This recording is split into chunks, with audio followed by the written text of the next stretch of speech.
सत Sri Akal news talk with VD Sameer में मेरे सभी चाहने वालों का भरपूर स्वागत है। आज की जो मैं चर्चा आपके समक्ष लेके हाजिर हुआ हूँ, ये है राहुल गांधी, कांग्रेस और जो इंडिया अलायंस है, उसके बीच जो कोऑर्डिनेशन है, जो कोऑर्डिनेशन होना चाहिए उसके संबंध। 2024 का जो लोकसभा चुनाव हुआ, उस चुनाव से लगभग मैं समझता हूँ 1 साल पहले जो राहुल गांधी ने यात्राएं की, भारत जोड़ो यात्रा करी 2 बार, उसके बाद से राहुल गांधी की जो इमेज है उसमें मैं समझता हूं कि बहुत ज़्यादा सुधार हुआ। भारतीय जनता पार्टी और जो दूसरी विपक्ष की पार्टियां हैं एनडीए गठबंधन की, जो समय समय पे राहुल गांधी पे ये हमला किया करती थी कि वो 24/7 पॉलिटिशियन नहीं है, उनको मैं समझता हूं जवाब मिला था राहुल गांधी की तरफ से जो यात्राएं की,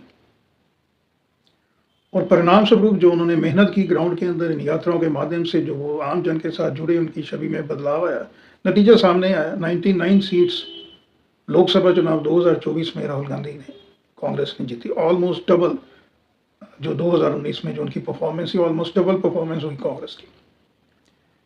इसकी मुख्य वजह यह भी रही कि जो गठबंधन था इंडिया अलायंस का, हालांकि नीतीश बाबू छोड़ के चले गए, लेकिन जो बाकी गठबंधन था, specially RJD, Sapa, NCP Sharad Pawar की, शिवसेना, इनफैक्ट कहीं ना कहीं जो ममता बनर्जी है, उन्होंने भी गठबंधन के अंदर एक पॉजिटिव भूमिका निभाई, जिसका फायदा मैं समझता हूं कि सभी पार्टीज को मिला। आरजेडी जो है उसकी परफॉर्मेंस को अगर हम छोड़ दें 2024 के इलेक्शंस में, लोकसभा में, कांग्रेस का जैसे मैंने बताया जो डबल हो गया, सपा ने ऐतिहासिक प्रदर्शन किया उत्तर प्रदेश के अंदर, और आज तक की मैक्सिमम जो सीट्स है, मैक्सिमम टैली वो सपा की आई। एनसीपी जो शरद पवार का गुट है, उनकी परफॉर्मेंस भी बड़ी जबरदस्त रही। शिवसेना जो यूबीटी है, उद्धव बाल ठाकरे, उनकी परफॉर्मेंस भी ठीक ठाक रही। और ये उम्मीद शुरू हुई कि जो इंडिया अलायंस है, ये आने वाले चुनावों में इकट्ठे होके एक काफी कड़ी चुनौती पेश करेगा भारतीय जनता पार्टी और एनडीए को। लेकिन हो गया इसका उलट। जो कांग्रेस, जो राहुल गांधी मैं समझता हूँ बहुत प्रोएक्टिव दिखाई दिए रिजल्ट के बाद 2024 लोकसभा इलेक्शन, कांग्रेस राहुल गांधी को ये उम्मीद थी कि जो हरियाणा में स्पेशली स्टेट असेंबली का इलेक्शन अभी हुआ है, सभी सर्वे भी यही बता रहे थे कि इस बार जो है भारतीय जनता पार्टी को काफ़ी बड़ी हार का सामना करना पड़ेगा हरियाणा के अंदर। लेकिन हरियाणा के अंदर जो इंडिया गठबंधन था वो इंटैक्ट नहीं रह पाया। आम आदमी पार्टी के साथ बातचीत चली कांग्रेस की, लेकिन फिर कुछ सीटों के मुद्दे को लेके आम आदमी पार्टी ने अलग इलेक्शन लड़ा।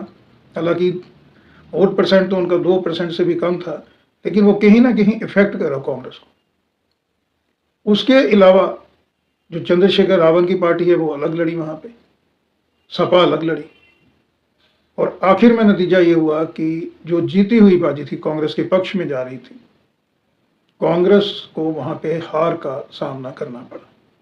मुख्य वजह जैसे मैंने आपको बताया कि जो इंडिया अलायंस था वो इंटैक्ट नहीं रह पाया। इसके अलावा जम्मू कश्मीर में भी मात्र 6 सीटें मिली, 90 असेंबली हैं वहां पे, सेगमेंट हैं, सिर्फ 6 सीटें मिली। और जिस तरह से अमर अब्दुल्ला और फारूक अब्दुल्ला साहब ने वहां पे स्टैंड लिया, क्योंकि बीच बीच में उनकी स्टेटमेंट्स आती रहती हैं जिससे ये संदेश जाता है कि कहीं ना कहीं जो अब्दुल्ला परिवार है वो उतना सहज नहीं है कांग्रेस के साथ। यही वजह है कि जो अभी वहां पे सरकार बनी है जम्मू कश्मीर के अंदर, बनी तो इंडिया अलायंस की है, लेकिन सरकार में शामिल नहीं हुई है कांग्रेस। कांग्रेस ने बाहर से समर्थन दिया है, जिसका मुख्य कारण ये है कि मुख्यमंत्री अमर अब्दुल्ला ये बीच बीच में गाए बगाए कहते रहते हैं कि जम्मू कश्मीर का जो विकास है ये संभव तभी होगा कि अगर सेंटर, केंद्र उनके साथ मिलके चले, यानी उनके अंदर दोनों के बीच, केंद्र और जो सूबे की सरकार है उनके बीच बहुत ज़्यादा कोऑर्डिनेशन होने की ज़रूरत है अगर उन्नति चाहते हैं जेएनके की। और दूसरा इशू वहाँ पे स्टेटहुड का भी है। तो जो कहीं ना कहीं नज़दीकियाँ जो बन रही हैं अब्दुल्ला परिवार में और भारतीय जनता के बीच, ये एक दरार का काम ही करेंगी जम्मू कश्मीर। तो 2 राज्यों में मैंने आपको बताया, दोनों राज्यों में कांग्रेस की जो परफॉर्मेंस है वो जो बहुत बेहतर होनी चाहिए थी, जो एक्सपेक्ट करा था after the result of Lok Sabha 2024, वो कांग्रेस को वो जो रिजल्ट है वो देखने को नहीं मिला। और मैं समझता हूँ ये पर्सनल एक डिफीट राहुल गांधी मान रहे हैं अपने लिए। अब तीसरा जो चुनाव होने जा रहा है वो है महाराष्ट्र में। नॉमिनेशन कल फाइनल करने की आखिरी तारीख थी। वहां पे भी जो इंडिया अलायंस है, हालांकि एनडीए अलायंस के अंदर भी वहां पे दिक्कतें काफ़ी पेश आ रही हैं, लेकिन आज मैं सिर्फ इंडिया अलायंस की और कांग्रेस की बात करने वाला हूं। तो वहां पे जो शिवसेना उद्धव बाल ठाकरे है और जो एनसीपी है शरद पवार गुट, बहुत सी सीटें, लगभग 15 से 16 असेंबली सेगमेंट की सीटें ऐसी हैं जो मैं समझता हूं उद्धव ठाकरे ने एक जिदबाजी में, और फील्ड का जो फीडबैक है वो भी उन्होंने प्रॉपर, पता नहीं उनको मिला है कि यहाँ उन्होंने एनालिसिस नहीं किया। 14 से 15 सीटें वो उन्होंने, उद्धव ठाकरे ने वो मांग ली हैं जिसमें उनकी जो परफॉर्मेंस सेगमेंट वाइज है और जो वहाँ पे विभिन्न जो जातियाँ और धर्म विशेष का जो वहाँ पे रिप्रेजेंटेशन है, वो कहीं ना कहीं उद्धव ठाकरे जो यूबीटी है उनके पक्ष में नहीं जाता है। लेकिन एक जिदबाजी के तहत उन्होंने वो 15 से 16 सीटें ली, जिससे मैं, और दूसरा डिले भी बहुत हुआ है और बहुत सी सीटों के अंदर अभी भी जो इंडिपेंडेंट कैंडिडेट के रूप में खड़े हुए हैं, वो कुछ कांग्रेस के हैं, कुछ एनसीपी के हैं और कुछ शिवसेना यूबीटी के, वो भी कैंडिडेट खड़े हैं। हालांकि बहुत संभव है कि जो आखिरी तारीख होगी पर वापस लेने की नॉमिनेशन में, उसमें कुछ नाम वापस आ सकते हैं, जिससे सहज रहेगी आने वाली यात्रा इंडिया अलायंस और एनडीए दोनों के लिए ही। लेकिन जो अंडरस्टैंडिंग महाराष्ट्र में भी बन रही है जो इंडिया अलायंस की, वो भी कोई बेहतर नहीं है। और छन छन के ये खबरें आई थी कि जो लास्ट मीटिंग हुई थी इंडिया अलायंस की, Rahul Gandhi was very uncomfortable, वो इतने खफा थे वो बीच में से ही मीटिंग से उठ के चले गए। और जो दो राज्यों में मैं समझता हूँ, हरियाणा और महाराष्ट्र, जहाँ पे भी कांग्रेस और इंडिया अलायंस का पलड़ा अगर हम देखें 2 महीने पहले बहुत ही भारी था in comparison with NDA alliance, आज वो उल्टा है। सबसे बड़ा दल लोकसभा 2024 में उभर के आई थी कांग्रेस। एनसीपी शरद पवार गुट की परफॉर्मेंस भी ठीक रही थी।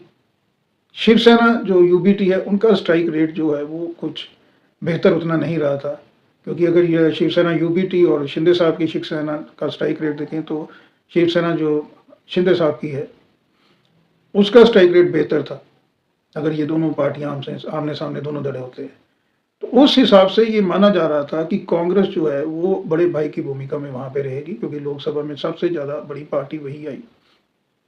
लेकिन जिस तरह से शिवसेना यूबीटी ने, मैं समझता हूं कि इमेच्योरिटी दिखाई है टुवर्ड्स कांग्रेस एंड अलायंस, उससे भी राहुल गांधी खफा है।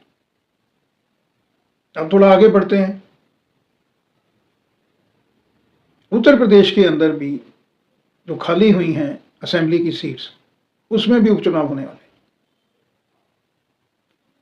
6 से 7 सीटों के अंदर जो सपा है, विदाउट कंसल्टिंग कांग्रेस, जो उनका मेजर पार्टनर लोकसभा में भी रहा, अभी भी है, सपा ने, अखिलेश यादव ने वहां कैंडिडेट उतार दी। कंसल्ट करने की जरूरत ही नहीं समझी कांग्रेस को, और नतीजा ये हुआ है कि कांग्रेस अब वो जो उपचुनाव है, बाई इलेक्शन है असेंबली का उत्तर प्रदेश के अंदर, उसमें कंटेस्ट नहीं कर रही।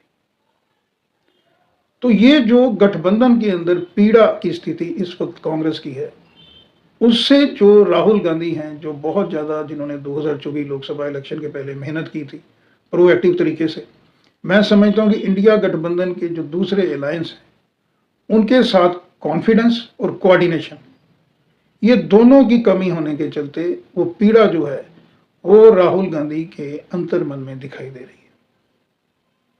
जो राज्य कांग्रेस इंडिया अलायंस आसानी से जीतने की स्थिति में था, I am talking about Haryana, वहां रिजल्ट उल्टा आया। और जो आज की धरातल की रिपोर्ट्स हैं, महाराष्ट्र के अंदर भी भारतीय जनता पार्टी और जो एनडीए अलायंस है उनका अभी अपर हैंड है, जिसकी सबसे बड़ी वजह यह है कि जो इंडिया अलायंस है उसके अंदर जो विभिन्न दल हैं उनके अंदर सीटों को लेके जो आपसी सहमति नहीं हो रही है। हर पार्टी बड़े भाई की भूमिका निभाना चाहता है, चाहे वो सपा यूपी में है या शिवसेना यूबीटी महाराष्ट्र में है। इसके अलावा आम आदमी पार्टी ने जिस तरह अलायंस नहीं किया था कांग्रेस के साथ हरियाणा के अंदर, तो कांग्रेस को उसका बहुत ज़्यादा नुकसान हुआ है। इनफैक्ट जो इंडिया अलायंस है उसके अंदर भी ऑन द होल नुकसान ही हुआ है। तो मैं समझता हूं कि जो जीती जिताई बाजी थी वो कांग्रेस राहुल गांधी के हाथों से फिसलती हुई दिखाई दे रही है, जिसका कारण मैंने आपको स्पष्ट बताया कि जो इंडिया अलायंस है उसकी सभी पार्टी के अंदर जो म्यूचुअल फेथ है उनकी कहीं ना कहीं कमी दिखाई दे रही है, और जिसका नुकसान गठबंधन को तो होगा, इंडी गठबंधन को होगा ही, लेकिन सबसे ज़्यादा वो कहीं ना कहीं मैं समझता हूँ कांग्रेस को होगा, क्योंकि कांग्रेस ही इस तरह की नेशनल पार्टी है, इकलौती मैं समझता हूँ जो नेशनल लेवल पे भारतीय जनता पार्टी को फाइट दे सकती है। तो अगर आने वाले समय में इंडिया जो अलायंस है वो पूरी तरह इंटैक्ट नहीं रहता है तो उसका जो फायदा है वो कहीं ना कहीं भारतीय जनता पार्टी एनडीए को सीधे तौर पे जाने वाला है। तो आज के एपिसोड में इतना ही, फिर आगे किसी चर्चा को लेकर आपके समक्ष हाजिर होगा। तब तक के लिए नमस्कार।